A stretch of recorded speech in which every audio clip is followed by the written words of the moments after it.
الحمد لأهله والصلاة على أهلها أما بعد. معززو یو ملګری سوال کوي زما اختر د پاره یو ځناور واخیستلو او اوس ما اراده دغه ده چې زه دغه ځناور بدل کړم، یعنې بل ځناور قربانۍ دپاره واخلم. نو آیا ما دپاره داسې کول هغه څنګه دي؟ یعنی زه دغه ځناور بدلوی شم او که نه؟ الجواب وبالله التوفیق.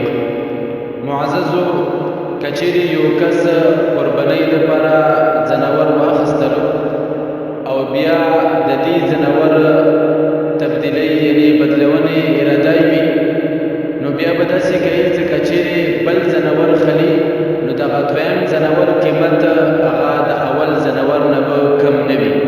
که چیرې اول ځناور نه کم قیمت باندې دغه دویم ځناور واخیستلو، بیا کومې زیاتي پیسې دي هغه به هم بیا صدقه کوي، یعنې هغه پیسې به په خپل استعمال کې بیا نه راولي.